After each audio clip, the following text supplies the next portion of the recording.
Washington Hilton హోటల్లో జరిగినటువంటి కాల్పులు. అమెరికా రాజధానిలో అందులోనూ white house correspondence dinner conduct చేస్తున్న టైంలో ప్రెసిడెంట్ డొనాల్డ్ ట్రంప్ లేకపోతే వీళ్ళందరూ ఉన్నటువంటి టైంలో సడన్ గా ఫైర్ ఓపెన్ అవడము, అక్కడ ఒక బాల్ రూమ్ లో ఒక వ్యక్తి, ఒక ఆగంతకుడు వచ్చి ఫైర్ చేయడము. దీంతో ఒక్కసారిగా సెక్యూరిటీ సిబ్బంది కంగు తిన్నారు. ఎట్ ద సేమ్ వెంటనే రియాక్ట్ అయ్యారు, అతన్ని పట్టుకున్నారు.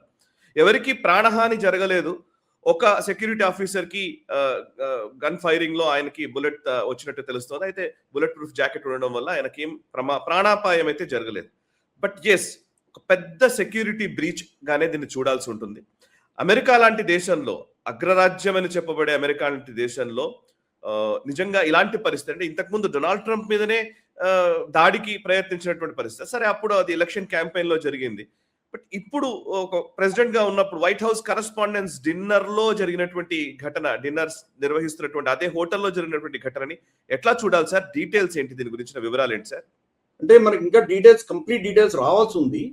ఇప్పటి వరకు మనకు తెలిసిన విషయం ఏంటంటే, కోల్ థామస్ అలెన్ అన్నటువంటి వ్యక్తి, కాలిఫోర్నియాకు చెందినటువంటి వ్యక్తి, అతను షూట్ చేశాడు అని చెప్పి మనకు తెలుస్తాం. అతను హౌస్ గెస్ట్, అంటే ఈ వాషింగ్టన్ హిల్టన్ హోటల్లో ఒక రూమ్ లో ఉంటున్నాడు. ఈ ఏదైతే డిన్నర్ ఉందో బాల్ రూమ్ లో జరుగుతోంది. అది కొన్ని గంటలు ఉంటుంది, 3-4 గంటలు ఉంటుంది, అయిపోతుంది. తర్వాత 3 గంటలు, బహుశా అంతకంటే ఎక్కువ ఉండకపోవచ్చు. కానీ ఆ హోటల్లో మామూలుగా గెస్ట్లు వస్తూ పోతుంటారు కదా, వాళ్ళకి ఇబ్బంది లేకుండా వాళ్ళకి సపరేట్ గా వాళ్ళ రిజర్వేషన్స్ వాళ్ళవి ఎలాగో ఉన్నాయి. ఈ యొక్క బాల్ రూమ్ ను మాత్రమే వీళ్ళు సెక్యూరిటీ స్టాఫ్ అంతా కూడా దాన్ని ఒక విధమైనటువంటి ప్రోటోకాల్స్ పెట్టుకున్నారు. దానికి మిగతా హోటల్స్ లో అంత సెక్యూరిటీ, మిగతా వాటికి నార్మల్ సెక్యూరిటీ ఉన్నది. ఒక్క బాల్ రూమ్ మాత్రమే ఇంత సెక్యూరిటీ. సో అంటే ఈ వ్యక్తి ముందుగానే ఆ హోటల్లో దిగి అక్కడ డిన్నర్ జరుగుతుందని తెలిసి కాపు కాసి ఫైర్ చేశాడా, ఇవన్నీ కూడా మనకి ఎంక్వైరీస్ లో తెలియాల్సి ఉంది.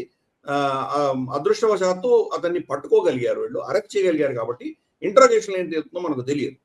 కానీ మనకు తెలుసు ఇటువంటివన్నీ కూడా సెన్సిటివ్ ఇష్యూస్. ఏంటంటే కనుక సత్యాసత్యాలు మనకు ఎలా వస్తాయి బయటికి అన్నది పెద్ద ప్రశ్న అనేది. బహుశా మనకు రాబోయే రోజుల్లో ఇది ఇరాన్ తో సంబంధం ఉన్నది, ఇరానే ఇతన్ని హైర్ చేసి పంపించింది అనేటువంటి ఒక నేరేటివ్ స్పిన్ చేసి మనం ఆశ్చర్యపోక్కర్లేదు. ఒక విషయం ఏంటంటే, అతను ముస్లిం కాదు. 2, అతను అంటే నాన్ వైట్ కాదు, వైట్ సమాజానికి సంబంధించినటువంటి వ్యక్తే. కాబట్టి ఈ అంశాల దృష్ట్యా మనకు కొంత దీంట్లో ఉన్నటువంటి పరిస్థితి ఏంటంటే, ఇది బహుశా లెఫ్ట్ వర్సెస్ రైట్ అలా మనం చూడొచ్చు. లెఫ్టిస్ట్ వర్సెస్ మాగా అలా మనకు కనిపిస్తున్నది ఇప్పుడు. ఎందుకంటే కాలిఫోర్నియా మనకు డీప్ బ్లూ స్టేట్. అది డీప్ బ్లూ స్టేట్ లో ఉన్నటువంటి పరిస్థితులు, అక్కడ డొనాల్డ్ ట్రంప్ చేస్తున్నటువంటి ఈ యుద్ధాలు, అతను చేస్తున్నటువంటి పరిస్థితుల వల్ల విసిగిపోయి అతను ఏమైనా అటాక్ చేశారా, క్యాంపెయినింగ్ చేస్తున్నప్పుడు కూడా ఇతని మీద దాడి జరిగింది. కాబట్టి ఒక అల్ట్రా లెఫ్టిస్ట్ భావజాలం ఉన్నటువంటి వ్యక్తి అటాక్ చేశాడా, లేదా ఏదైనా వేరే విదేశీ శక్తికి దాసోహం అంటూ వాళ్ళ దగ్గర పైసలు తీసుకొని ఈ అటాక్స్ జరిగినాయా, ఇవన్నీ కూడా ఇన్వెస్టిగేషన్ తెలవాల్సిన విషయాలు. కానీ ఇది ఒక ఘటన జరిగింది. ఇది అమెరికాలో మనం చూస్తున్నాం గన్ కల్చర్ ఎంత దారుణంగా ఉందో. అక్కడ వాళ్ళ జనాభా ఎంత ఉన్నదో, జనాభాకు 3 రెట్లు వాళ్ళ దగ్గర గన్స్ ఉన్నాయి. ఆ దేశంలో వాళ్ళ అమెరికన్ జనాభా కంటే 3 రెట్ల గన్స్ ఉన్నాయి. కాబట్టి రమారమి సంవత్సరానికి కనీసం అంటే ఒక 150 నుంచి 200 మంది చనిపోతున్నారు దీంట్లో. ప్లస్ ఇంకొక 500-600 మంది గాయపడుతున్నారు. ఒక గన్ అటాక్స్ అన్నవి సంవత్సర వ్యాప్తంగా కనీసం అంటే 200-300 ఘటనలు జరుగుతాయి అక్కడ. అంటే ఆల్మోస్ట్ రోజుకు 1-2 జరిగేటువంటి యావరేజ్ గా మనం చూస్తున్నాం. కాబట్టి దాంట్లో మరి ఇది నార్మల్ గన్ అటాక్సా, లేకపోతే అతను ఏమైనా మతి స్థిమితం లేనటువంటి వ్యక్తి అతను చేశాడా, మరి ఏదైనా ఇతరత్ర కారణాల వల్ల చేశాడు, ఇవన్నీ ఇన్వెస్టిగేషన్ తేలవలసి ఉంది.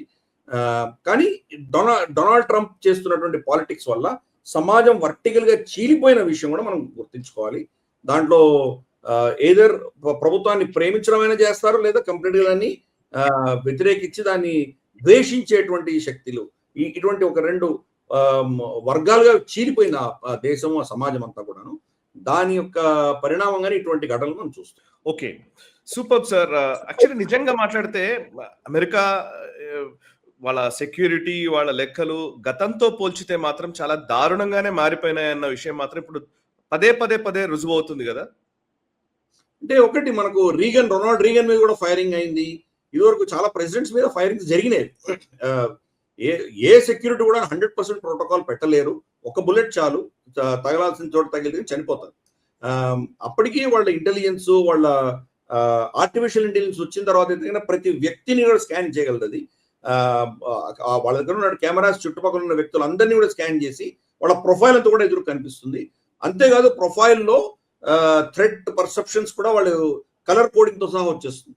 కాబట్టి ఇప్పుడున్నటువంటి టెక్నాలజీ అద్భుతమైన టెక్నాలజీ ఉన్నది. అఫ్ కోర్స్ అమెరికా దగ్గర ఉంది, చైనా దగ్గర ఉంది, చాలా దేశాల్లో ఉన్నాయి ఇవన్నీ కూడాను.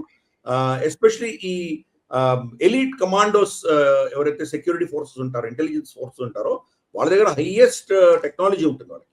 అయినా కానీ ఇది స్లిప్ అయిందంటే కనుక అర్థం చేసుకోవచ్చు ఒక ఎంతటి సెక్యూరిటీ వాళ్ళని పెట్టినా కానీ ఛేదించగలిగినటువంటి పరిస్థితులు ఎక్కడైనా రావచ్చు. ఈవెన్ అమెరికాలోనే వచ్చిందంటే కనుక మిగతా దేశాల పరిస్థితి ఏంటి? ఒక ఉన్మాదిని ఆపడం అన్నది చాలా కష్టం. ఉన్మాది బుల్లెట్ ని మీరు ఆపగలరేమో కానీ అతను ఆలోచన ఆపలేదు. కాబట్టి ఈ రోజు కాకపోతే రేపు కాకపోతే ఎల్లుండి ఏదో విధంగా అటాక్ చేసేటువంటి ప్రయత్నం చేస్తాడు అతను. వీక్నెస్ కనుక్కుని వాళ్ళు అటాక్ చేస్తారు. కాబట్టి ఇది అమెరికన్ కల్చర్ లోనే ఉన్నది. గన్ కల్చర్ దగ్గర నుంచి తీసుకుని ఇంకెటువంటి అంశాలు ఉన్నాయి. కాబట్టి సెక్యూరిటీ విపరీతంగా పెరిగింది. అయినా కానీ కూడా దాన్ని తప్పించుకొని కొట్టగలుగుతున్నారు అంటే కనుక అర్థం చేసుకోవచ్చు.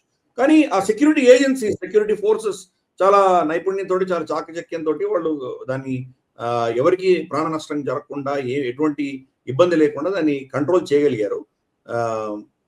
బట్ త్రుటిలో తప్పిందని అనుకోవచ్చు.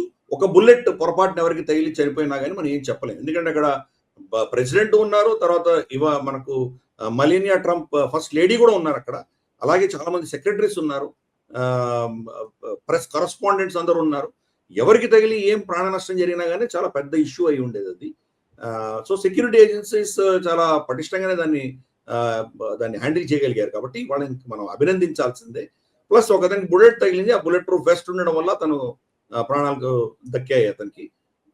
బట్ ఇది ఈ సెక్యూరిటీ రిస్క్ అనేది ఏ దేశంలోనే ఉంది, మన దేశంలో కూడా ఉంది. మన ప్రధానమంత్రిని కోల్పోయాం మనం, 2 ప్రధానులు కోల్పోయాం మనం. కాబట్టి ఈ రిస్క్ అన్నది ఎంత సెక్యూరిటీ పెట్టినా కానీ కూడా చాలా కష్టమైనటువంటి విషయం. అమెరికాలో ఈ ఘటనని సక్సెస్ఫుల్ గా ఆపగలిగినటువంటి వాళ్ళ ఫోర్సెస్ మనం తప్పకుండా అభినందించాలి.